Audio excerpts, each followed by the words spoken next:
Hello and welcome to Shelley's Sacred Space and our crystal curiosities. Today we are talking about black obsidian. Now you can see that it's got a nice luster. This is a tumblestone. It comes in raw, which looks more like this. Now this one is pretty flat. It actually looks and feels like it's glass and that you could break it. Haven't been able to yet, but this is another piece of raw. You can see where it's really shiny on one side, rougher on some others. There's some inclusion of other elements. Obsidian has been called the wizard stone. It is actually volcanic glass. There are many varieties, and we're going to touch on a few of them. But first, we're going to talk about the properties of obsidian, black obsidian as it is. So, it is great for bringing in wisdom, hence why it's called the wizard stone. It helps with protection. It's good for learning. It's good for looking at things with a different perspective or seeing deeper into things.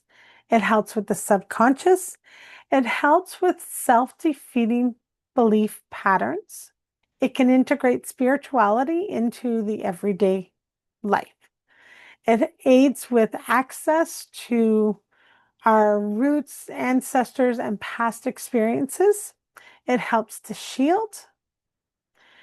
It is really good for looking at the darker side and being able to integrate it or transmute it. It's a wonderful stone for the root chakra. Now let's take a look at one of my bigger pieces, and that is my scrying mirror. So as you can see, it's very reflective. There are no imperfections in it. And it would be used for looking into to see if the messages that you would get from there. Now, some people will do it with a lit candle that reflects, and then you just look at that and see what images come through. Sometimes it's just to look into because it's like a big, dark black hole. It gives you an opportunity to look at something, but reflect on what you see almost in your imagination, but it's through your spirituality and your connection. So for some, they can do that without a black obsidian scrying mirror, and others really like to have that tool because then they don't feel like they're just imagining it in their head. They can visually see it in or sense it in the scrying tool. Anyways, I digress. I have it in a necklace. I actually would wear this for protection, especially around large groups and that it helps to absorb and shield. It's really good for shielding because it's so shiny and so reflective, it actually reflects it out. Now we wanted to touch on some of the different types. So there is snowflake obsidian, and I'm sorry I only have this little itty bitty bottle, but you can see in there they have little flecks. I'm gonna get it closer for you. Hopefully.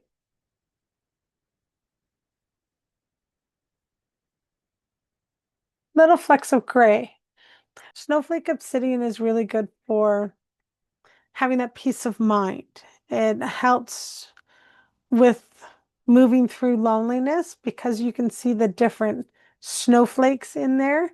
It can help you feel like even though you're an individual, you're not alone. It's great for acceptance of self and recovering from sudden trauma.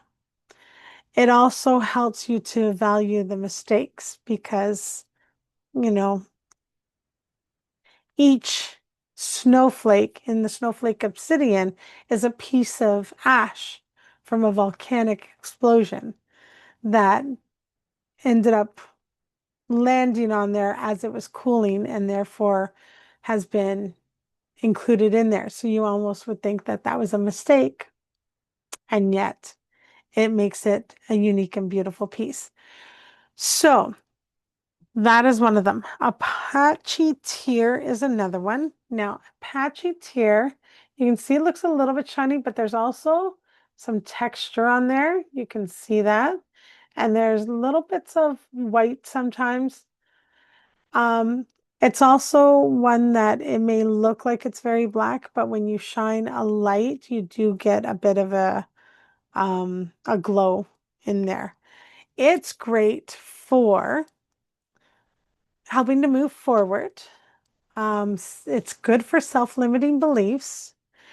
It's much gentler than your regular obsidian. So if you were to deal with some of those subconscious or darker side of things, it would be a much gentler energy to deal with that.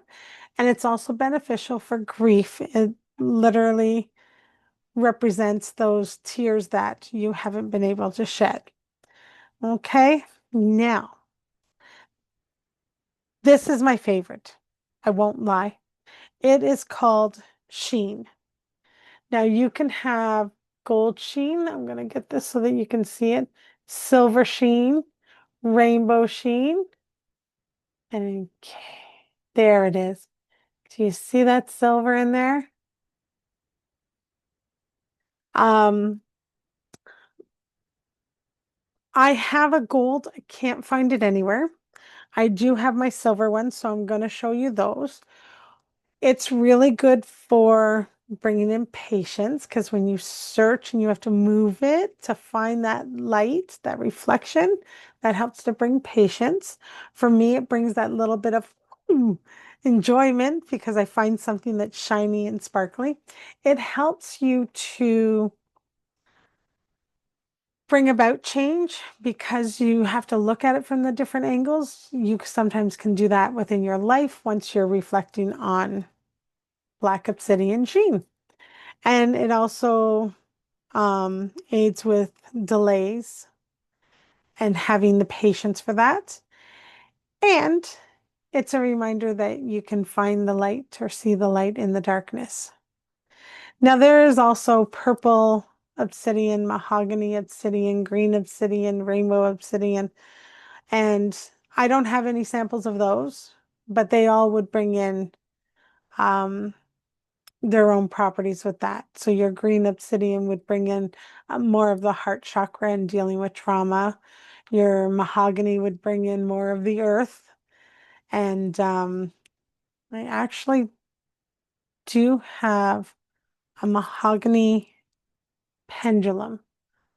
Now, I don't know if you can tell, but it's brown and then there's bits of black in there. Really hard to tell on here. Let me see if I can get a better view.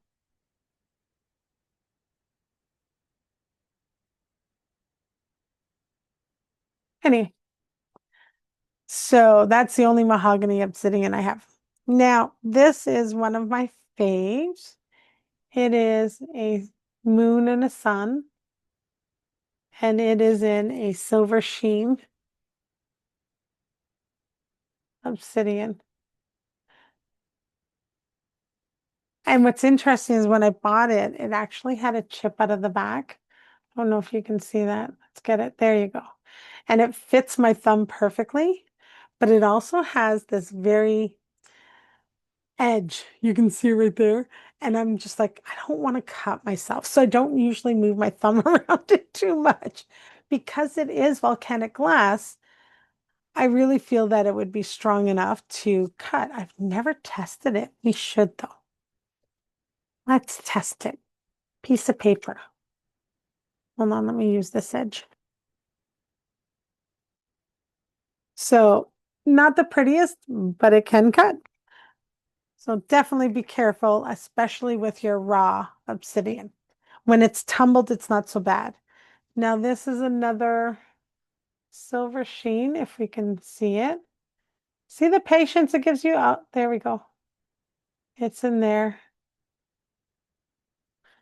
Like I said, I have a gold somewhere. I think this action, there's my gold. All right, so this one is a gold. Let's see if we can get that color for you.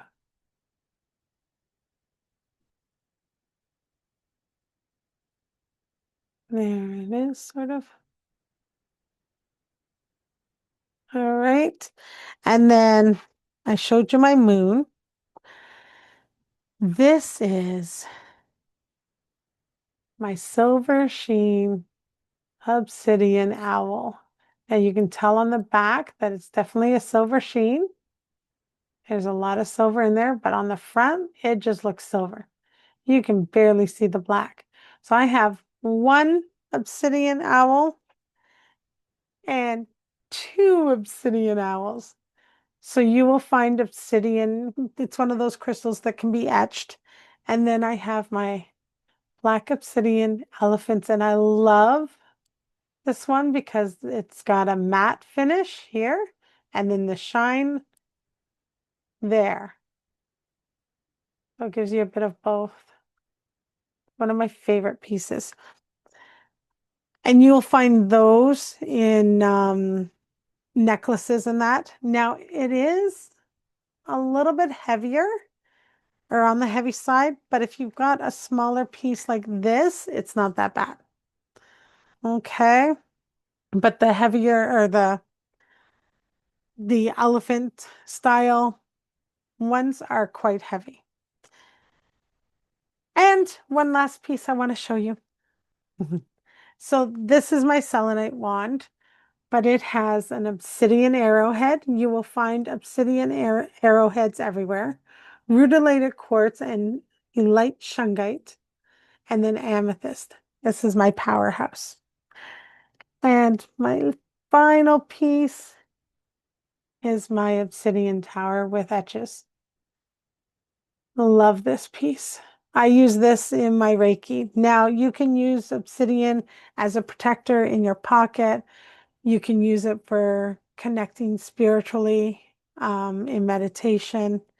You can use it under, I actually have, I forgot about those little star obsidians that I put on the corner of my reading table when I'm at shows, just to have that shield of protection. So yeah, it's a fabulous, fabulous stone. Um,